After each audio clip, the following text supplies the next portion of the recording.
This is the latest edition of Front Up, and I'm Whitey Willauer, and I've got a great guest here today, Bill McGrath, who is the interim, or you're the interim or acting airport manager.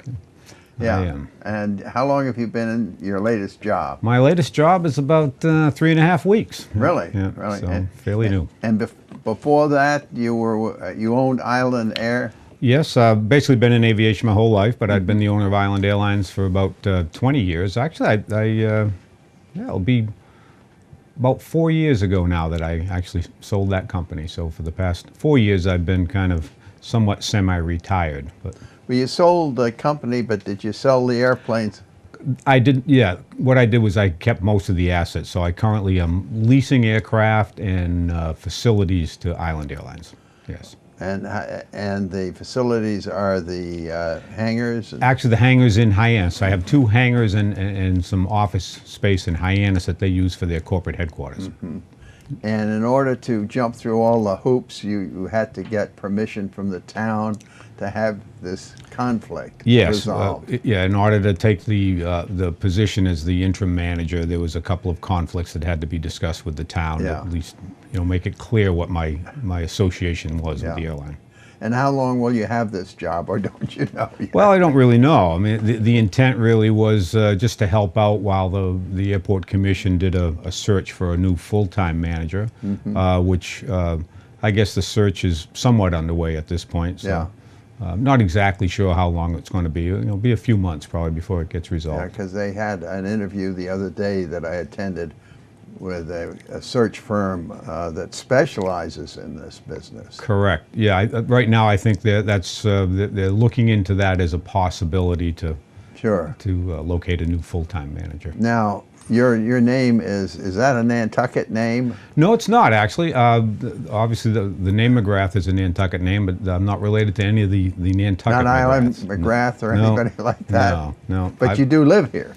I've lived full-time on island for a little over 30 years, and came from the Cape. I lived on the Cape before that, yes. And then while you ran the Island Air? While running basically just very much involved on, on Nantucket as, back and forth with the airline situation. So I always loved Nantucket and decided to move here full-time. And you were flying your own airplanes? Yeah, basically I started in aviation very young, and while still living on the mainland, I initially started flying the Nantucket Daily, I think it was 1971, delivering the newspapers. I see. And then started delivering the UPS packages, and then expanded that into passenger service, and been pretty much at it ever since. Yeah, I wondered how that airline sort of grew out of... Yeah, actually back in the 70s, I owned the airline called Gull Air, which was in business in the 70s. And I actually sold that business to a group of businessmen in the mid-80s. And at that time, I was already living on Nantucket full-time. And then I had an FBO here at the airport. It was McGrath Aviation Services. FBO means what? Fixed Based Operation, which is basically just providing services at the airport. There can be a number of different services that would be included as an FBO. At the time when I operated McGrath Aviation, I did aircraft maintenance, aircraft rental, and flight instruction. So you could have more than one FBO at an airport? Yeah, some airports have multiple FBOs, competing against each other or possibly offering different services. And Nantucket, though, there's a single FBO. Well, right now, and it's always been challenging over the years for an FBO to be a real viable business, but the FBO right now, as it stands, is operated by the airport itself, by through the Airport Commission, the airport management. But the FBO services currently is somewhat limited, mostly just fueling, aircraft fueling. They don't do maintenance? There's no maintenance, which is unfortunate, but there's no maintenance, no flight school, no aircraft rental. I don't think anybody has done that since I stopped. I ceased doing that in around 1990, and no one's really offered that service as such. I shouldn't say that. There was someone who did it for a short period of time, but didn't work out very well.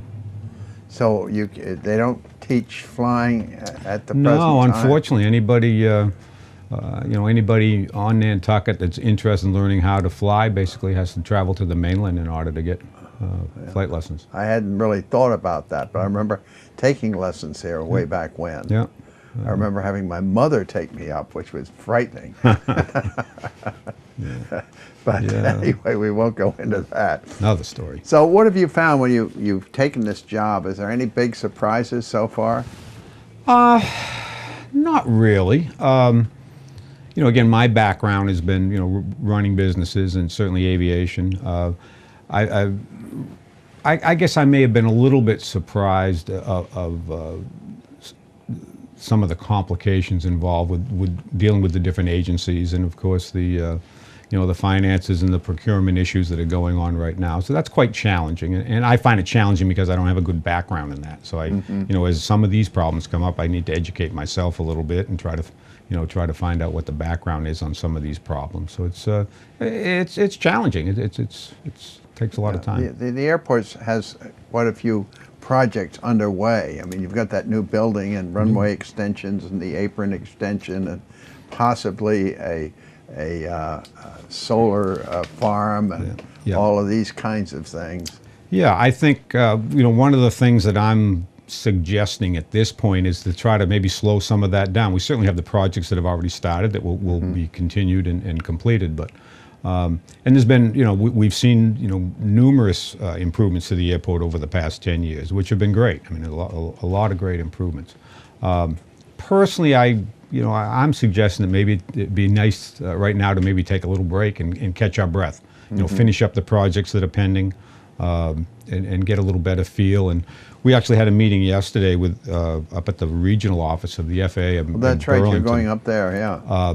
Which was interesting. I've been there with the FAA in my other life, but it was very interesting. It had a lot to do about airport planning. You know, what the plans are into the future, and we discussed that about maybe just, you know, taking a break and maybe stepping back a little bit and making sure that we have a good plan in place. But the administration building probably will go on. Oh yes, yeah, that is going on as we speak. I mean, the construction has started there, so that's certainly a project that will be completed. You know, the solar project is still pending. We have some other meetings on that, so that's still you know, potentially out there on the horizon. The runway extension is planned in the spring, and that's definitely a go. That's been all set up, so that will be a go in the spring. The you mentioned South Ramp expansion to accommodate additional aircraft, and that is still in the planning phase. I think what we've done with that is maybe slowed it down a little bit. It was kind of on the fast track, and that's been slowed down for a number of reasons, one of which probably most important is to give the community a little time to understand what that potential project is and get some additional input from the community as we get into the summer season. So. How about the tower and the tower location? What's happening there? That's still being discussed, and I think that's another one of the projects that's been slowed down a little bit to take a real hard look at you know, what the options are, whether it makes sense to make the investment of a new tower where that location would best be suited, or the possibility of just renovating the existing tower. I mean, that's certainly a possibility that has been talked about, and I think that that's going to be looked at a little closer now. You know, yeah, possibility of because I noticed the Hyannis has 2 towers right now. Yep, Hyannis just completed a brand new tower. Yeah. You know, the next phase of that construction is to, of course, the tower in Hyannis is similar to what we have existing here in Nantucket right now, where the tower is the same part of the building of the terminal. Hyannis has also just recently completed a new terminal, which is a separate building. So as things move along, I believe the next piece of that puzzle is the existing, the old terminal / tower will be now removed. So, and then you've got parking. You have a parking area that you charge for with a complicated system. Yes. Yeah. Again, you know, what I've been doing is kind of looking at all those different practices that have gone on in the past, and just trying to do an audit on each one and take a look at it and see. You know, we're definitely, you know, with the airport, again, being from aviation, I mean, you know, the number one priority really is safety. You know, we always look at everything. How can we do this safely? And then the next piece of the puzzle that I'm looking at really is a customer service standpoint. You know, what can we do to provide, you know, the best customer service to the local community and, of course, any of the other users that use the airport to arrive here in Nantucket. This is a pretty safe airport, actually, isn't it? Oh, most definitely. We actually have, you know, for the size airport, we have some, really modern safety enhancements. We've just received a couple of new instrument approaches for landing in the poor weather that have just been implemented recently. So yeah, the airport is right at the right at the top of the safety list. We basically have the tools to work with in the facility. So that's all very positive. And then you have a weather station here also, don't you? Or is that run by NOAA? Well, there's really no weather station to speak of. That's pretty much all automated now. We have automated equipment that transmits all that weather information now. I mean, we do have the... Oh, it doesn't come under your cognizance? No, that's the FAA. Yeah, the Okay. FAA handles that, yes. Yeah. That's... It used to be, well, we've had some changes over the many years. We actually had a weather service here at one time. Yeah, I and then- remember that, yeah. And then it was when that was removed, it went somewhat automated, and then actually the air traffic controllers were all I believe trained and licensed weather observers, and now even most of that has gone automated. I mean, they certainly are still observing the weather, but most of it is an automated system.